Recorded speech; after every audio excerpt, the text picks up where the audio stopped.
So thank you so much for being here with us today. Today we are going to be talking about podcasting and climate change. Two of what happens to be our favourite subject. Surprise, surprise.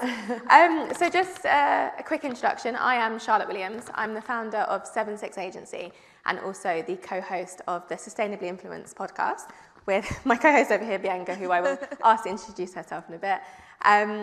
This is the first time we've ever been split up.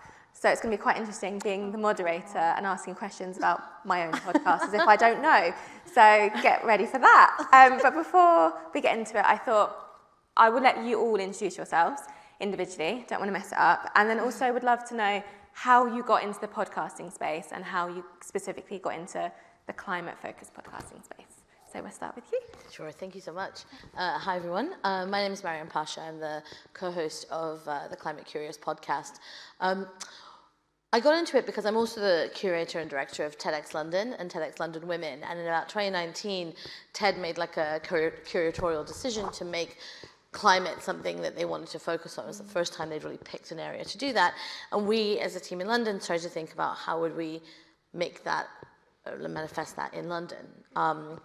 And we've been thinking about podcasting, and so the two just seemed to happen at the same time. Obviously, then the pandemic happened and we couldn't be in person, so it seemed very serendipitous to do climate and podcasting as something that as our contribution to that space in the TEDx community. I love that. So a very natural introduction into podcasting. Fantastic. Kelsey? Hello, I'm Kelsey. I'm one of the podcast producers at Mags Creative. I would say actually podcasting came before climate change for me. So I was in the voiceover world and kind of wanted to get into more of the kind of creating side of things. And I was dying to get a job at Mags Creative, and I applied because they were looking for a producer for Life Sentence, which was a fictional climate change podcast. So started that, and then it's been a wild year since I started. I now produce Who Cares Wins with Lily Cole as well, which is also in the same space. So yeah, it's been Amazing. Hi everyone, I'm Bianca Foley. I am one of the co-hosts of Sustainably Influenced with Charlotte. I'm also a sustainability consultant and content creator. And we got into podcasting as a result of our influencer work, and it kind of came about quite organically. We were asking questions and wondering why nothing was ever recyclable and looking at the amount of packages that we received, and we held an event in 2019 called Sustainably Influenced, and I think the biggest shock to us both was that it sold out in like a couple of days without us ever doing any marketing. And it just led to the podcast. We thought, how can we carry on the conversation and make it more wider and more accessible for everyone? And that's where we are today. Fantastic. And that's going to lead me into my first question. Good choice of word, accessibility. So thanks for that. So when talking about climate change, you can be dealing with quite clunky, data-heavy science. I'm going to direct this one straight to you, Bianca. Is it a struggle? This is quite odd because I'm asking about my podcast, but is it a struggle to keep your podcast entertaining and accessible whilst relaying the information? And on that, do you feel like sometimes you have to kind of keep the science kind of to a minimum and be a bit more relatable? Yes and no. I think you can probably agree with me on this. For me, I like that we are more chatty, non-judgmental. You're kind of like podcasting besties, I think is how I like to describe us, where we're quite relatable. I feel like I'm really blowing my own trumpet here. But I think that we're quite relatable. We may not be, but a lot of people make that comment and say that they don't feel like the conversation is overly scientific. But when we are speaking about facts, figures, science and all of that, it's manageable. And I think we speak about things in a way that people can understand. And that's why it's so important, because sustainability, climate issues, they're for everyone. Everybody needs to learn about this. And I think if you speak about it in a way that is more manageable for people to understand, then everybody feels that they can make those changes and, step forward and be a better person. Yeah, I agree. Bloody hope so. You never know. This might be the reason why we broke up.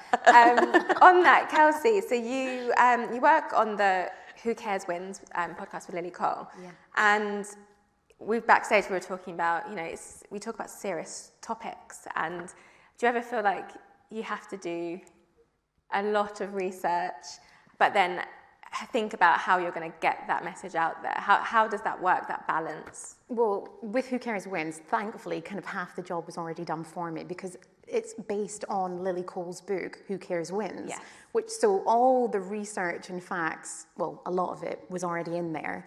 And so the format for Who Cares Wins is interview-based. And obviously a lot of it is research-driven. So she brings a lot of that stuff up, as do the guests. And so... I don't know if anybody's heard it, but for series 2, we've brought in this element called an audio dictionary. And it was kind of to replicate what she did in the books. She had a little glossary of terms that needed a bit more explanation, maybe a little comedy moment where appropriate. And so as the producer, I've become the audio dictionary. So I kind of chip in throughout the episodes to just give a little bit more information.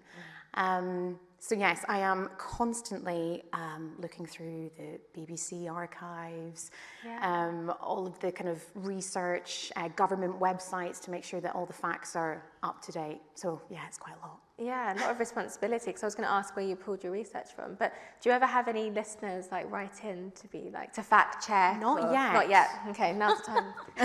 Write in, everybody. Please do. Please let me know if I'm wrong. It feels like a lot of responsibility. It is a lot, and we want to make sure that Lily is reputable in the space. So yeah, there's a lot of pressure, but equally, it's what the subject deserves. So that's fantastic. Yeah. But we also have people helping us with research as well. So yeah, not all on my shoulders. Sorry, not all you. That's good. I think research I think we can all attest to this. Research is the biggest part of having a podcast, right? And doing it well is what keeps the podcast alive. I'm going to move on to storytelling, because you, Maryam, you're a storytelling coach. Could you talk through what that consists of and how that works? So generally I help experts speak to non-experts. That's the easiest way of just describing what I do. Okay. And I just base it in storytelling, because storytelling is such a human form. It's memorable, it's understandable, it's clear. And so, and if you think about it, in some ways it's really the basis of TED, and so it's really drawn from that. And it's not just personal stories. I mean, when we think of storytelling, we're thinking of it in a much broader sense. So, even data and science, actually, I think some of the best science communications is storytelling based. Yeah. My question was going to be, do you think that storytelling skills help you get across the science? Absolutely. I mean, both for the podcast, but also my day-to-day work, so much of what we're doing is trying to use these kind of simple, clear and understandable ways to get across what can be either kind of complex or daunting subject matters. And in a way, it is the stories that are so memorable. So when I think back on episodes and guests, it's the stories they've told I remember. And I think that's what we try to do very much. Yeah. I think that's why I love podcasts so much, actually, because you listen, and it does sound like you're listening, you said, to your mate. Yeah. And you're listening to someone tell you some random story, and it kind of feels like you're having a coffee, or you're drinking your tea, someone's telling you something, and then you do end up saying, oh, I heard, someone told me the other day. Oh, wait, no. Was it a podcast? I don't know. But someone said. Yeah, and then you can retell the stories because they're just so... There's no other thing that we do like that. If you present someone with a series of facts and then say, tomorrow, please go and repeat this to someone, it's never going to happen. But you can watch a TV show once, read a book once, listen to a podcast once, and you can retell that story. So it's really kind of hardwired in the human brain. So podcasts are actually really important. Can I ask you, do you have any tips on storytelling and how to actually, specifically when you're working on something, because there might be some people in the audience that have kind of serious topics that they want to get across. Sure. Any top tips on how to do that?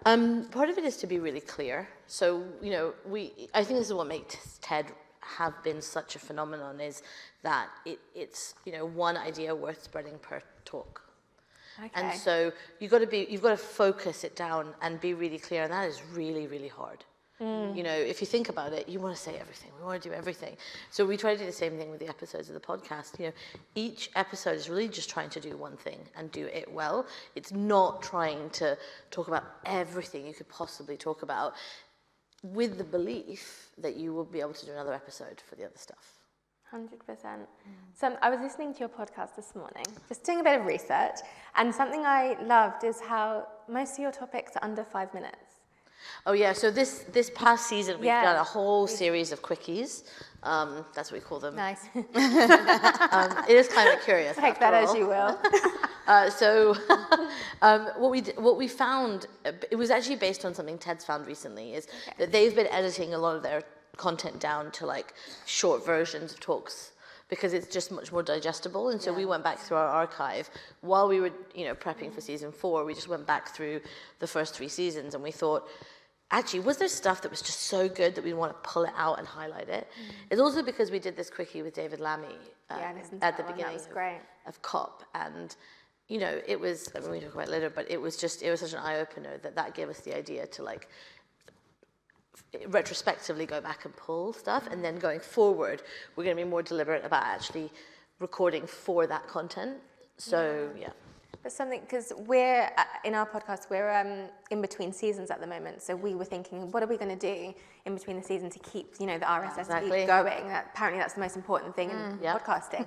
We didn't know this until this season. We're on season 5. So we've just kind of repurposed some of Bianca's content from Instagram, which is fine. I don't know if the quality necessarily is where it should be, but the content's amazing.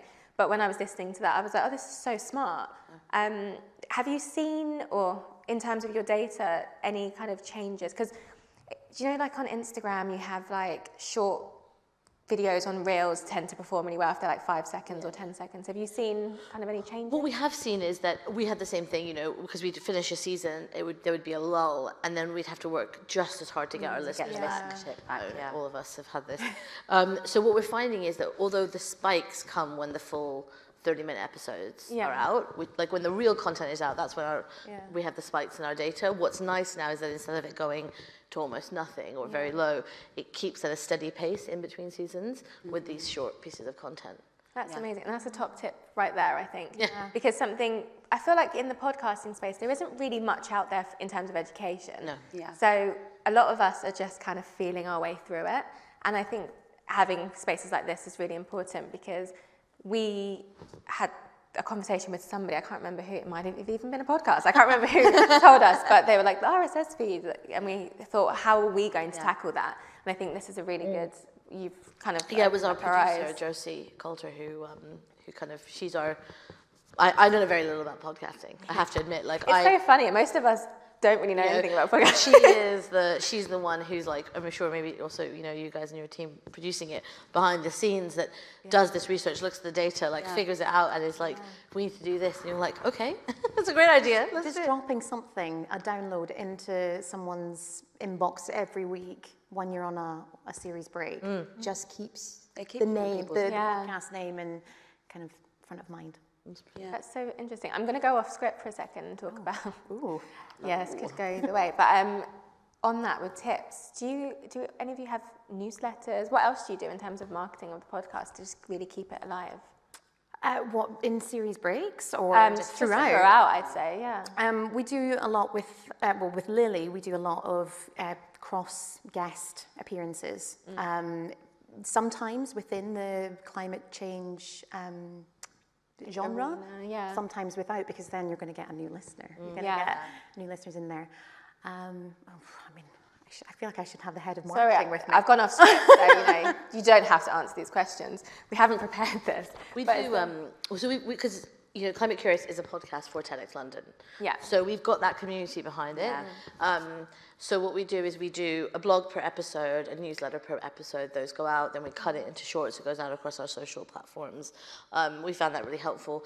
We're going to start doing something called swaps, which I just figured out what it is. Swaps. Is that what it's called? I don't know. Swaps. Feed swaps. So you drop your podcast into someone else's feed. Yeah, we've been doing that. Like that. Yeah. Talk more about this. I don't really know. I feel like we should do that together. This sounds fun. Talk us through it. I'm very glad that we've done this. Sorry, guys. We're just gonna This is a personal episode, sorry. Talk amongst yourself whilst we're here. Well, you might, if you follow a podcast, you might have heard another podcast within that feed. And you're kind of going, why? It's just so that it's a bit of brand awareness. And then that podcast will then get put in somebody else's feed. Oh, do you know what? I have heard that in other I've heard it. podcasts. I just kind of didn't. I didn't know the name. It's very easy. There we go. Yeah, oh, that makes sense. Should have known that. Oh, fab. Okay, so nice marketing tips there. I think marketing a podcast is like marketing anything else, but I think because it's such a new space for so many of us, it can be a bit kind of daunting of like, how do I actually do this? Yeah. What do people want to see? Because it's audio, do they want social media posts? Do they want this visual simulation? So yeah, I think for us it's something that we're constantly trying to figure out. We've seen, like, also when we get mentioned in unlikely places, we'll get like peaks. So, you know, I've been a guest on Sky News a couple of times, and they'll credit the podcast under my name. That will be, you know, spike it. Emma Watson reposted one of our episodes. That's like an insane number of followers. Like, I was like, oh, that's nice, that's Hermione. Amazing. And then I went and I was like, how many followers does she have on? That's quite a big deal because she doesn't actually use her social media very often. No, it's when she did this like week, I think, around COP where she gave it to like young climate activists. So we found that also those things that are like completely unrelated to us and actually we have no control over can help. Yeah. You know, which is nice. Yeah, I love that. Bianca, I'm going to come back to you. I'm going to bring it back to the script. So our podcast, Sustainably Influenced, delves into a bit of everything. We talk about fashion, B Corps. We had a whole episode of what you can and can't flush down the loo, which was my personal favourite. But what inspired you or us to take on the massive task of covering kind of all the sustainability aspects? Where we started more primarily looking at fashion, I felt like we were almost pigeonholing ourselves a little bit because sustainability, climate is for, like I said earlier, it's for everyone, and it goes across every different industry, every different arena, genre, anything that you can think of. It matters to the whole planet. So it was much easier, I think, for us to broaden the topic, speak about much wider things, including, like you said, what you can and can't flush down the loo, which I know was your personal favourite, but it is now my personal favourite because at the time she was like, "You're disgusting. I cannot believe we're discussing this on air, whatever." And she was really giving me some lip. I mean, you kept talking about fatbergs and showing me pictures, it was great, and I felt really sick. But it was so nice to be able to talk about something completely different and think about how you're impacting the environment in a way that doesn't just look at what you're wearing and the factories and the people behind that. So for me, where we've been talking about jewellery and diamond mining, and I'm trying to think of what else we spoke about last season, the loo episode, I'm trying to really think, like all the episodes just left my brain. I can just think about the season that's coming, that's what I know. But we've been able to even broaden our own horizons, I think, in a way that has been, I think, really impactful for me as a person. And I always take it back to me as a consumer. So the more that we're learning and the wider the topic that we're then learning about, I've been then able to make more conscious, positive changes myself.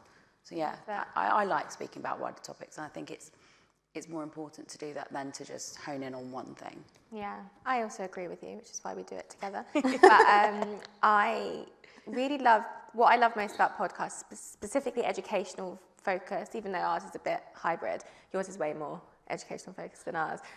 But you learn as the researcher, the producer, the host, you learn as well as the people listening. I mean, we're learning even as we're recording sometimes. Yeah. Because we'll go to say something and we're like, oh, is that the correct fact? Is that the correct stat? Like, Producer Amber, can you just Google that? Just check this, please, while we're doing it. And it corrects us and it makes us learn even as we're recording the podcast. And I think... Yeah. I think there's a human element in that though as well. And it makes it more relatable for the listener when you're going, do you know what, I don't know this. Yeah. Let's go and check. And I think there's something that makes you more credible as well. So you're more relatable when you can say to somebody or say to your listener, I don't know all the facts. Let me just make sure that this is correct, and then we can verify that information. But then it's giving you credibility as somebody in what you're doing, even though you're not an expert. And it's a weird kind of space to be in, but it's where we are, and I think it's great. Do you know what? I was at another festival this week, which was quite, it was more tech focused, and there was a science panel, and one of the scientists, I'm not going to give you the exact thing that he said because I can't actually remember it, but it was focused around the fact that the thing about science is that they put their hand up, much different to politics. Politics, you know, it's very much like, here's the data, here's the facts, and then if it's wrong, we'll just like put our heads down. But with science, they say, you know, things change, we evolve, and the magic of science is that it gets better through conversation, through trial and error, and I think the same goes to podcasting. Exactly. You know, it's about learning on the job, and then also, seeing what comes from it. As you said, though, in the beginning, we've evolved from season 1 to season 5, and we're completely different. So we're just, it is about that education. It's a continuing sort of process. You're never going to be amazing at something the first episode that you put out. Yeah. And I think that's a really big tip for the audience if you haven't got a podcast. It's like, just do it. And I think that's the same across any kind of social media or any kind of media job. It's like the first interview you do, it's not going to be great. I hosted a tech conference this week. I wasn't great, I'm not going to lie to you, but I did it. The next time I do it, I'll be fantastic. But we did it. The first panel I did, I don't think I even spoke for most of it because I was so scared. Now I ad-lib and go off script and I'm talking to you as if like no one's there. But it's the same as anything. Experience is what makes you better at something, or exactly. The more that you try, the better you become. So I'm going to move away from Sustainably Influenced and go to one of your other podcasts, Kelsey, Life Sentence. So do you want to talk a bit about what the podcast is about and what you do with it? It was funny though when you guys were saying like, oh, you don't get it right first time. For the first episode, we had to get it right. Yeah. Because it's a completely different format. It's not an interview based. Yeah, this sounds interesting. If you've not listened to it, I implore you, please go and listen with your headphones on. Like, we're asking a lot of the listener. It's, concentrated listening time. I was saying this to you backstage. I was like, it's fictional, but it's not. It's all based in fact. And it's this beautiful mashup of spoken word and bespoke music and dialogue and real life news clippings and indigenous voices. It's a hard sell, I realise, but it is amazing. I'm so. It sounds great. It doesn't sound like proud a of it. Yeah, I love how much you love it. Honestly, I don't know if I'll ever produce something I've been so passionate about. I think the whole team knew that we were onto something quite boundary pushing within this world, this audio world. I mean, it's so interesting though because it covers so many different types of forms of. I know. I don't know. Was it forms of media? It's like mixed media in audio. Exactly. And when I came on, when I got the job to come in and make it, I got given the inspirations, and it was Hitchhiker's Guide to the Galaxy, Forest 404, The Skewer, and another one which has gone from my brain. Have you heard George's podcast? And I was going, what?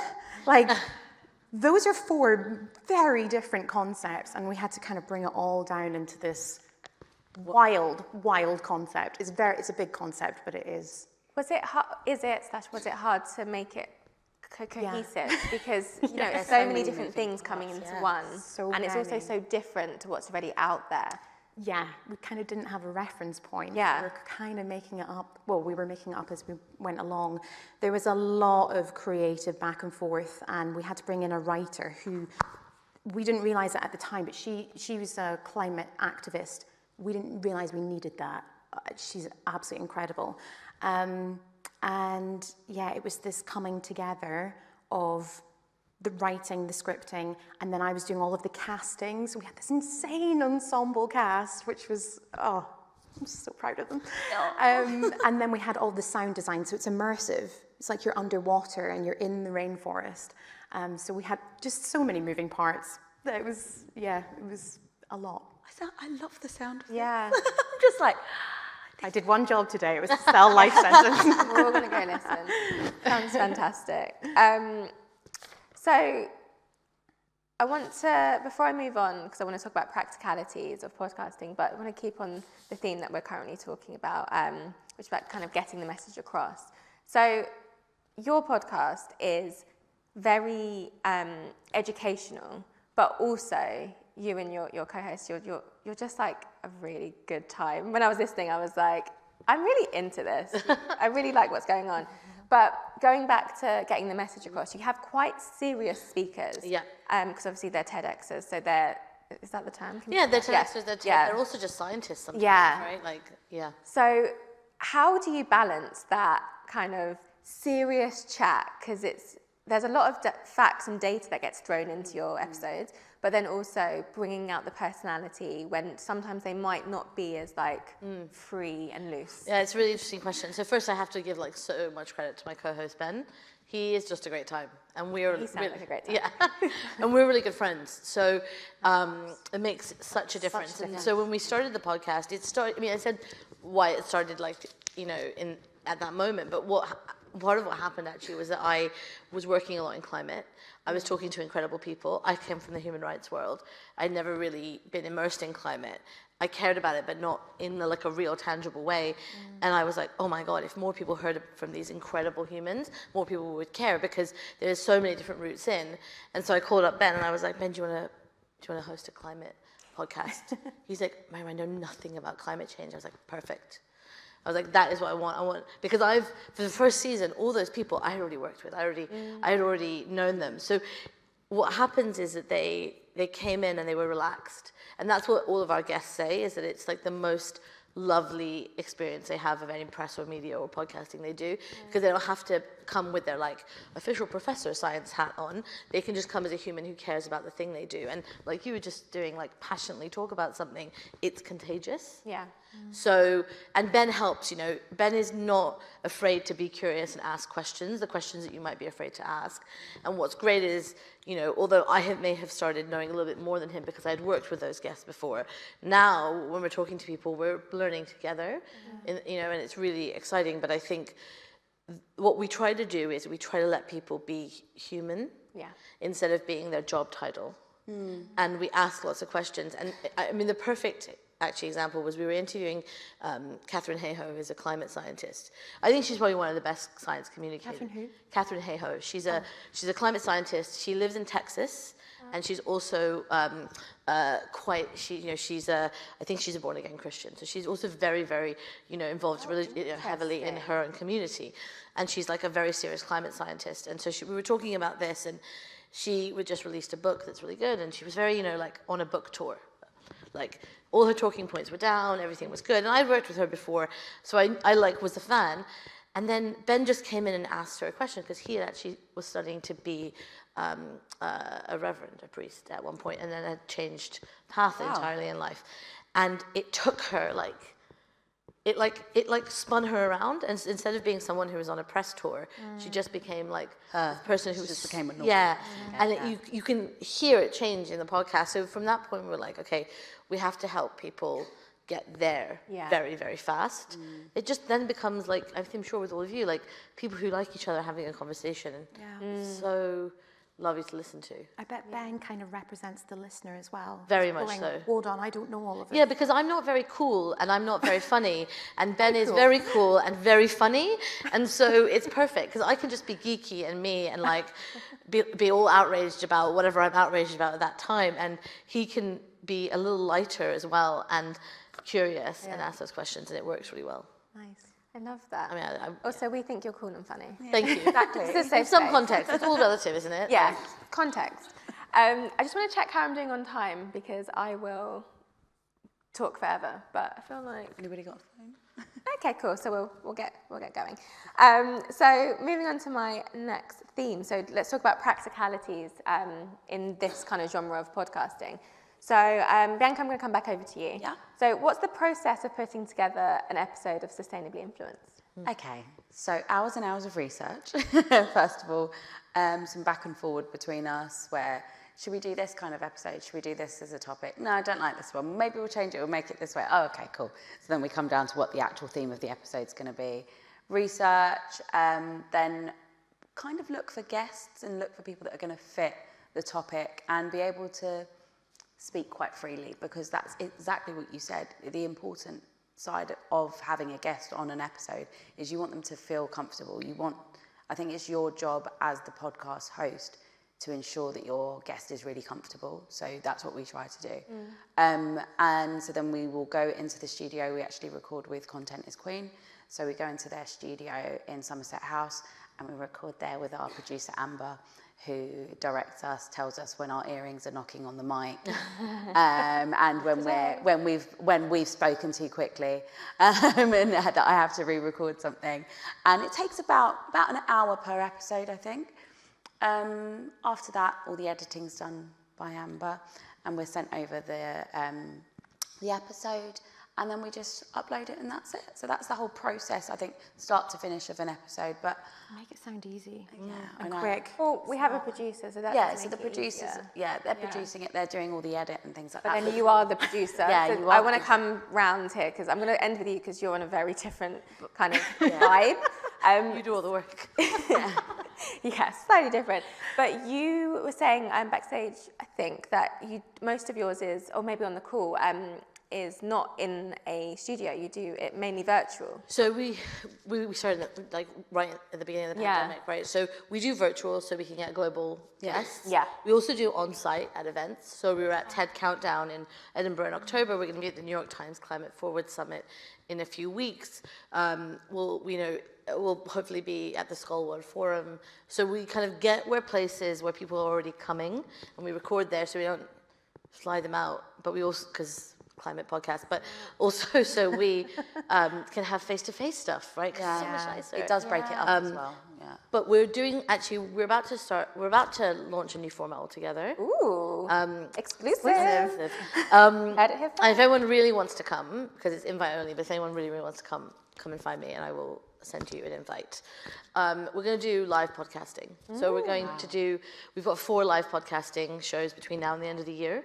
Or we're going to have 2 to 3 guests, interview them like in an event, and then cut that into content. Nice. So we're going to try it in front of a live audience as well. That'd be amazing. Very cool. Yeah, but I was going to say, like, I'm in, the research and the ideas piece as well. Like, I'm a bit of a dictator when it comes to this. I'm the curator, so I kind of get to choose all the content. Nice. So I'll like get inputs from the team, and then I get to sit down and just think, these are the things that I love, and these are the things that really resonate with me, and which is like a pretty privileged place to be. Yeah. You need that though. You need the host to be... You need to have someone make a decision. Someone has to curate, right? And that's what I do. But the host to be comfortable about what they're speaking about. And we'll get input. We'll like check, actually, is it just that I love this topic and no one else actually has any idea what this is? But so we'll do that. But we're a little bit opportunistic is what I mean as well. Like, we'll look at a lineup for an event that we're at and we'll say, oh yeah, actually these people sound interesting. Let's go talk to them. Yeah. I love that. Ooh, I might be stealing that idea. Do it. Yeah. Love it. The cogs are turning. Yeah. This is why we're here. They're all there, right? They're all, like, you've got captive guests somewhere that you can just be like. Exactly. It's like getting to these people is actually quite difficult when you want to work with a global audience. Absolutely, absolutely. That's fantastic. Okay, and then Kelsey, let's talk about, you've got 2 different formats. So life sentence, like how do you record that? Like, how does that work? That feels like so much. I mean, that's more in the style of creating a drama. Yeah. It's kind of like a TV show. Almost. Yeah. Well, we had a playwright who scripted it, and amazing. But it is more of like you're in the writer's room and then you have to do all the script checking, and then we're in the studios with the actors. So it's more of that kind of setup. But yeah, with Who Cares Wins, I think it was me that was saying that most of it's remote. Yeah. But it just opens the door up to getting so many cool people, and the standard now is amazing. Yeah. So 2 very different processes. Yeah. I mean, most of our guests are still virtual. We don't really, we haven't had a guest come into the studio yet. Not but yet, we do the next season we're going to have a few guests come in. But more often than not, everything's been virtual up until this season where we were recorded in a studio. And I think it does give you that flexibility, having it virtual. And as you said, you've got access to a global platform then. You can't do that when you're in a studio. Like you said, you can't fly people in. But benefits to both. Yeah, there are. Yeah, and I think having virtual guests, I think you've got more time, and I think they feel less pressure almost. It's also they're in their own space, usually. More comfortable. Sometimes not. Able to speak a little bit more freely, in their own space. But it's, you've got both formats, and I think there's benefits to both, which is really nice. Yeah. I think with podcasting, there's this misconception. I actually had a friend message me recently being like, I want to start a podcast. It just feels like I need to do so much. And I kind of want you to give some tips, because I don't know the demographic of the audience of how far, just a raise of hands, who actually has a podcast here? Okay, so half. And then the rest of the audience, are you looking to start a podcast? Yes. Okay, this is great. So what would be your tips then on starting a podcast? Because my tips to my friend was like, she was like, I feel like I need a studio, I need mics, I need this, I need that. And I was like, to be honest, when we started, I had this like I broke it the other day actually, rest in peace. It's a beautiful bit of tech, but it was just like a dictaphone, like what a journalist would have had in like 1981. And we just recorded in Bianca's old office before she went freelance, after hours. She used to sneak me in, and if anyone from her work's listening, that didn't happen. But we used to like sneak in and do like a recording, sometimes with a guest, sometimes not. We had no idea what we were doing. I know how to edit video, so I just used a video editing tool and then just did it as a MP3. And then we uploaded it onto a random platform, which at the time probably wasn't the best for us, and now we've moved on. But that worked, and it was how we got into it. What would you suggest if you really want to get into it quickly and just focus on starting? And because we've said the first one's probably not going to be the best one. So what would you say would be your top tip? I used to also have a podcast. I mean, everyone has a podcast, don't they? You just have to do it. Don't think about too much about what people will think, but also be really open to feedback. Like, send it around to lots of people, and don't be afraid if it comes back with any negative stuff, because that's what you're going to learn from that. But She's getting memories. It's like But I think that's so important. Just start. If you want to do a podcast, just start. Don't underestimate the power of your voice memo app on your phone, because it's quite good. Amazing. In terms of the sound tips, that's one thing that I learned being on other people's podcasts. Because I've done a couple, and I know you've done quite a few podcasts as well, where you always get sent like these different instructions, and you need to be surrounded by pillows to absorb any background noise, and earphones, and don't use Bluetooth, and don't do this, and put everything on airplane mode, and you're just like, it's all so much. But literally just stick your phone in front of you. That's what I found to be the best thing. Be in a room where you're kind of being close, if you're not in a studio. One thing though, just to counter that, because I definitely agree, there's a lot of information where you're like, oh, okay, but I think the podcasting market's so crowded now, and you have such little time to impress the listener. So if the audio is sounding like you're in the middle of King's Cross Station, you're gonna lose the listener really quickly and not get them back. So just make it as quiet as possible. No, that's as in the background. If you're in your not home, if you're in your home, I'm saying, and you just lock yourself in a room where it's quiet. Absolutely. Have something to absorb the sound, and that's like when we've had to re-record bits and pieces, and we can't get into the studio. I literally stand in my wardrobe. I love that. You've never told me that before. I know. I stand in my wardrobe and I record it on my phone, on the voice memo app, and I'm like, yep, this will have to be it, because it's the only, I say room. I have a walk-in like room kind of mini wardrobe that I stand in. I'm like, this is going to absorb all of the background noise, and it's the only space in the house where you can't hear everybody else. So I just stand in there and I record stuff. Yeah, you have to find something that works for you. What would you say? So if I think about content side of things, because that's kind of where I focus. I was really lucky because when we decided to do it, Josie was like, I produce podcasts, and we were like, you produce podcasts? Great, awesome. But it was content for us, and one thing was keep it as simple as possible in terms of like format and all of that stuff. Like, you know, you listen to these podcasts and they're so fancy, and then you're like, oh, but that's the New York Times. Like, you know, you've got like research and clips, and so for us it was like keep it simple as possible in terms of format and all of that. And then the second one was just see all of the first season as a pilot. Right? Like if you like mentally, emotionally, like just plan for the first season to be the test, because I think you need more than one episode to really test it. Then you feel much less like aggrieved in the feedback, because you were like, oh, I did this so that people would give me feedback and I would modify it, rather than I did this and I thought it was perfect because I spent loads of time. But just to give you a little story, like when we were going to set it up, we're the first TEDx podcast that exists, and not all TEDx's can do it. We can do it because we have a special agreement with TED, and we were talking to some of the organizers who are very similar, like who've been doing it for 10 years like we have and stuff, and all male organizers, and they all said, oh, but you know, podcasting is very difficult. It's very difficult to get it right. Ooh, it's a lot of time. It's very difficult. Ooh, Who said this? It's a lot of the people, other people like me who run TEDx's in other cities. You gotta, and I was just like, yeah. And I came back and I was like, so we launched, and you could tell they were like, I was like, yeah, because you can spend forever agonizing over trying to figure it out, or you can just do it. Yeah, like, if you want to do it, just do it. If it sucks, it sucks. Do something else then. Yeah, I love that. You mentioned seasons. So what would you suggest would be, and this question for you, would be the optimum first season length? Oof. Because our first season was like 24 episodes. I don't think we had seasons then. In mind, yeah. We kind of just were like, releasing podcast. episodes. So we didn't really give ourselves time for feedback because we just did like this long, because again, we didn't know what we were doing. But what? 8 for me. 8 episodes, 8 to 12 episodes. Yeah, I'll go with that. Yeah. I mean, like, you... Yeah, No, I was going to say, like, you obviously can go over and under and weird in places, but I guess we said we're going to do 8. Yeah. And then we're going to reevaluate. Yeah. Whether that is like half a season break or whether you decide to not do it like seasons. 8 felt like enough for us to be able to then get a gauge. Because you need to keep the hosts and the production team fresh. Yeah. You need a break. I'm saying that. I need a break. Yeah. And then how long is that break? Yeah, that's the other thing. Well, that's when you bring in all these little... Yeah, which we've fillers. discussed at the beginning. So we've filled that. Our breaks are always longer than we intend. I mean, people don't often know this, but TEDx organizers, me included, we're all volunteers. Oh, yeah, that's so interesting. me and my whole team, everything we do is we're all volunteers. We have other jobs, you know.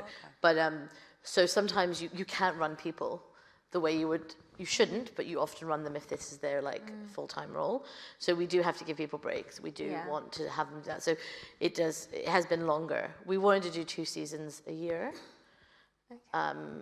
We haven't managed that yet. We've done like 1.5. It's not as clean anymore. I thought it would be like super clean and like easy. Like we do this, we take a break, we do this, we take a break, and it's not like that at all. There's no rules. But I guess life, you know. Yeah. A lot of podcasters, we're not being paid. Some of us are lucky to get sponsorship for certain episodes or for the whole season. We're seeing a lot of that, mainly for like the celebrities that are coming into podcasting. They get, you know, automatic deals, and it's like super lucrative. But for people starting out, it's very much trial and error until you make it. So a lot of us are just doing it because we love it, not necessarily because we're being paid lots of money to be here. But you know, that is much like anything. You know, the blogging world was the same. A lot of you know, journalists and media people had to start from somewhere, and then you know, lots of volunteers and internships, and here we are. We've got. Oh, go on. I was going to say, we started though by first people we paid were our technical people. Yeah. That's what we realised. I don't know if you guys did. I guess that's we did the same, but like quality, you know, right, you're like, going to get that from. That's the first place to invest if you once you get 100%. That's what we do. Yeah. So we've got a couple of minutes, and then we're going to go to a Q&A. So there has to be at least 2 people in this audience that will have a question. Okay. But I just want to do a closing statement. So we are all podcasters here.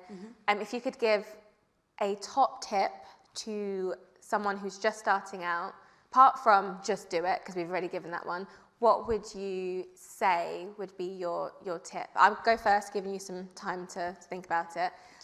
My tip would be around personality. Remember that you are you. So on your podcast, depending on what your subject matter is, I think it's really important to just always be yourself and not try to be someone else, so that when you do tell your jokes and add, you know, the personality bits, they're funny and they actually are good because they come from who you are as a person, and that's what you kind of want people to have. But being yourself, I think, is one of my biggest kind of criticisms to some people, and also tips to others, because I know a lot of people who feel pressured to be someone online, and I feel like with audio, because there's no more expression apart from your voice, you don't really have the opportunity to be someone else. You kind of just have to go for it. So that's my top tip. Good one. Not necessarily in order, whoever wants to throw one out. I think really do your research and hone in on your actual topic or your niche, whatever. The difference in our podcasting. Sorry, make me laugh, please. Because I think a lot of people will say they're just going to do a podcast, but there's no real direction. What's your USP? What is your USP? I think that's a phrase that should be used across every part of life. What is your USP? Why you? Yeah. But if you don't know what it is that you want to talk about, your unique selling point, I'm going back to my old days, learning, using all my right terminology. But I think if you don't know what it is that you want to talk about, your listener isn't going to remain engaged, and that's what's so important. You need to make sure that you're getting essentially that repeat customer again and again and again. So I'm happy to go next. Go on, you go. For me, it's about what are you passionate about. You know, I think I said before, whatever you care about, your passion is contagious. Yeah. So just, you know, yes, you have to know your USP, you have to know your audience, you have to know your segments, all of that kind of stuff. But it starts, I think, from your passion, and the belief that if you're passionate about it, there'll definitely be other people out there who are as well. You just got to find them. Love that. I might take it back to the climate change conversation rather than podcasting, because I feel like a lot of people are like, I'm terrified to even engage with it. And we talk about it on Who Cares Wins, about starting with yourself first, then your little inner circle, then your community, and then on more global. And so you can break it down into steps. I think that's podcasting helps with that whole cultural conversation. We're just all chipping in, and don't be scared by it. I love that, bringing it back to the purpose of the panel. Yeah. It's only because I was just agreeing with everybody else. No, that's great. So we're now going to open up the floor to Q&A. We have a question. Oh, we have questions, people. This is great. So I don't know if I have the answers. we have a mic somewhere. Hello. I'm a podcast producer, so I'm very aware that when I create a podcast, I create an awful lot of digital assets which then sit on the cloud for 1 million years and have an environmental impact. Do you do anything to minimise that when you're creating your podcast, as they are about the environment, or do you offset any of those impacts? Oh, what a great question. Great question. We're starting to look at our carbon footprint in our digital assets. We had a company, I think they're called Green Pixie, basically email us and say, we analysed your website and you're in the top 98th percentile of most carbon heavy websites in the world, which is a great thing to hear. And so, to your point, we're going through that process of figuring out how do we do that? Because yes, you're right, every stream, every download, every piece of information stored on a drive has that. And why are we storing it all? You know, once it's out there, I agree. Does it have to be out? Does it have an expiry date? I think it's an old thing. Yeah. You feel like you can't get My rid of inbox has got like 20,000 emails. I learned more recently that your old emails are some of the most data-heavy things out there. So I go through my inbox quite regularly now, and I clear it out. And anything that comes in, like when we have like something goes into our calendars or something, I'm like, delete, don't need that anymore once it's been accepted. Yeah. Just getting rid of things. And I've started, I don't know if you noticed, I started clearing out the drive. Because we store a lot of our digital assets on Google Drive. So then I think a lot of people as well won't actually know that there's an impact with data storage. It's an episode there to come. Yeah.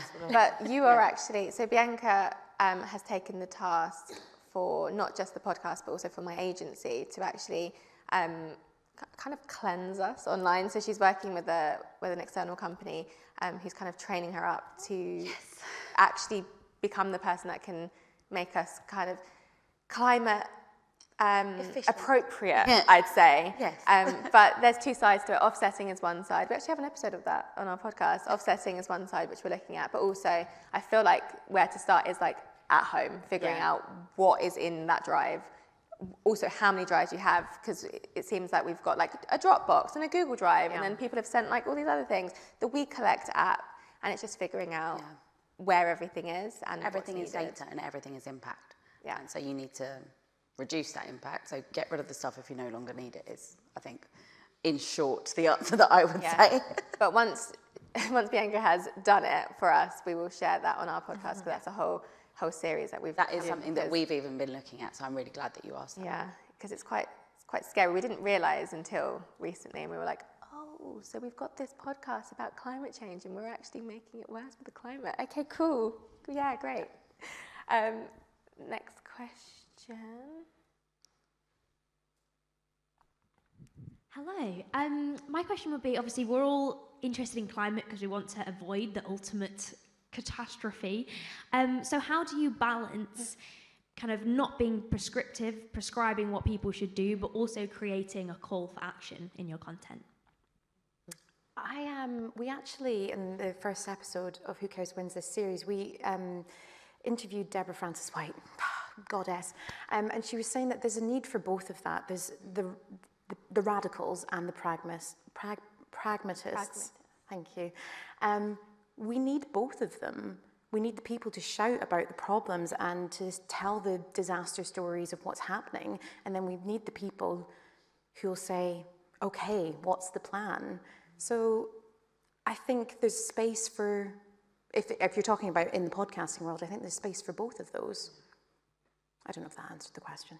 The only thing I'd say is we take a bit of a systems approach. So we're less interested in individual action, except if you find it empowering.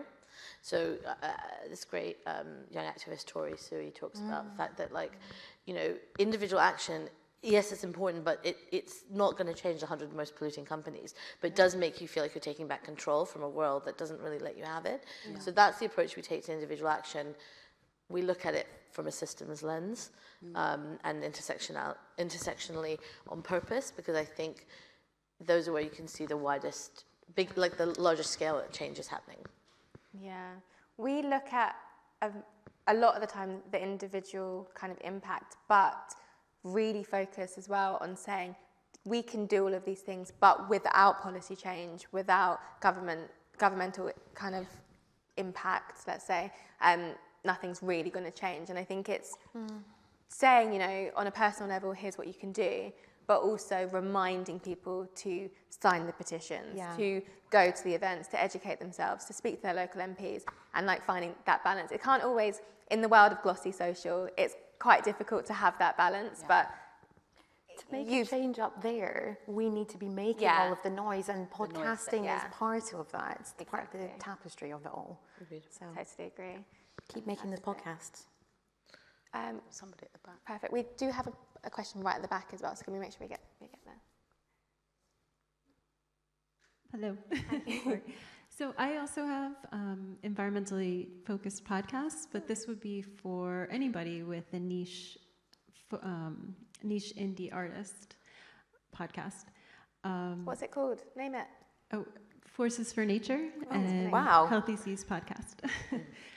So I was wondering, how do you find your audience? How do you they exist out there, but how do you reach them and let them know you exist?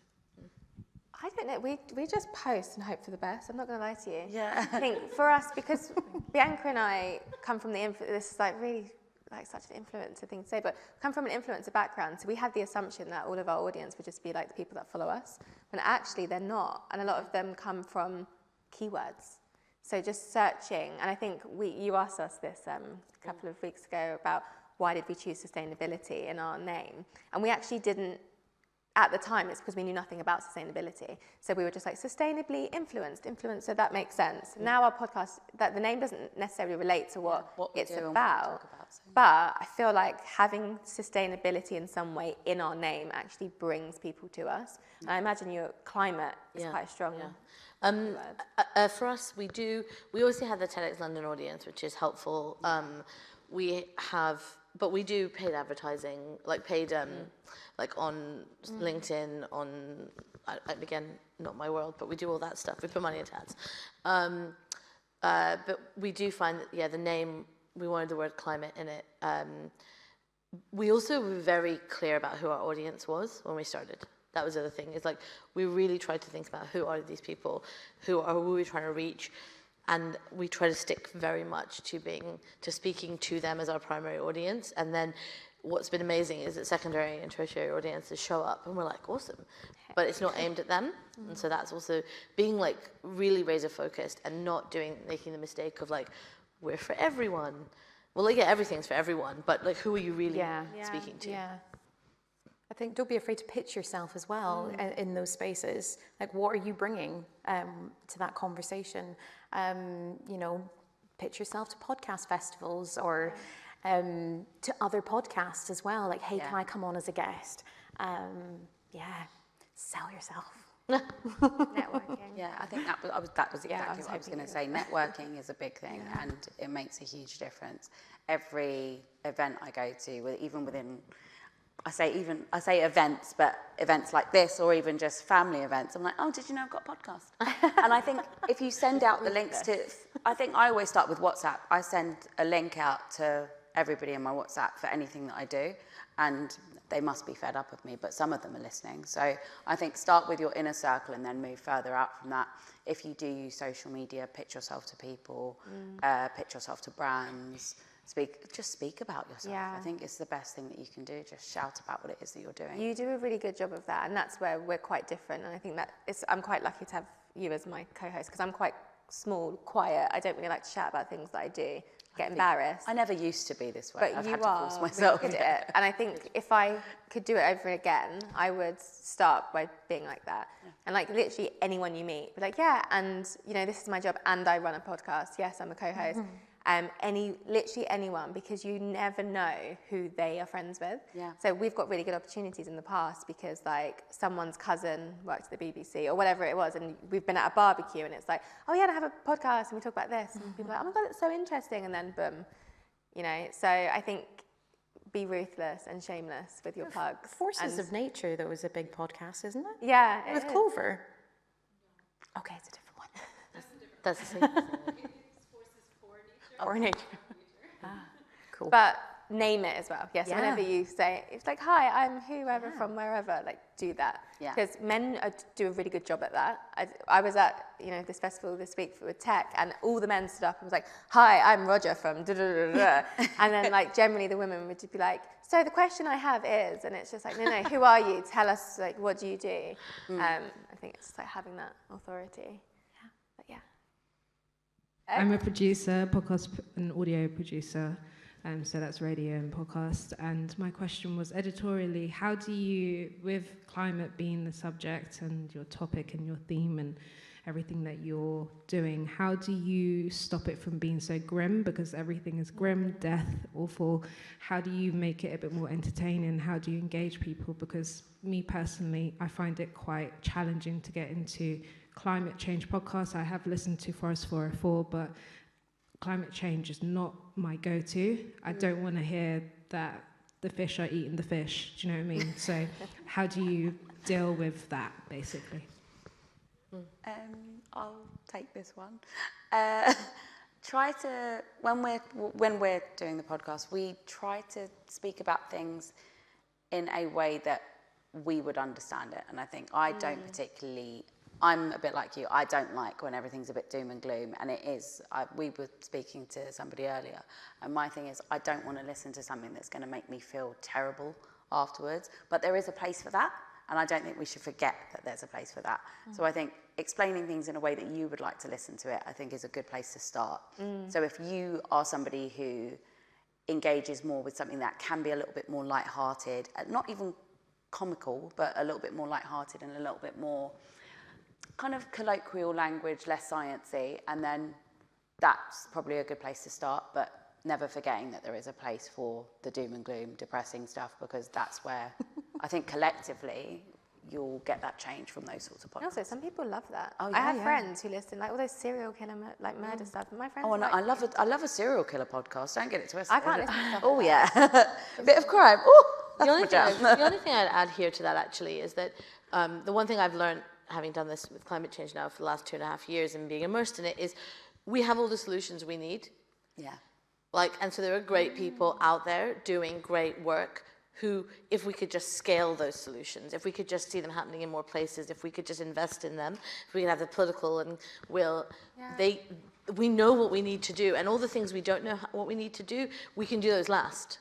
Right? So part of it is to bring that energy into the podcast and to say, well, yes, we're going to tell you the thing that's wrong, but then we're going to tell you what this person is doing to actually help fix that, so that you can understand that we actually have the solutions that we need. It's like you said, there's place for both of those two. And we ask every guest, what are your reasons to be optimistic? What's your hope? So just take a eke out the positivity. Yeah. Hope that helped. So do we have time for one more question? No, we're done. I think we're done. But we are going to be here for a little bit after the session, so if you want to ask us any questions. But thank you so much for listening to us today, and thank you so much for an amazing panel. Thank you. Thank you.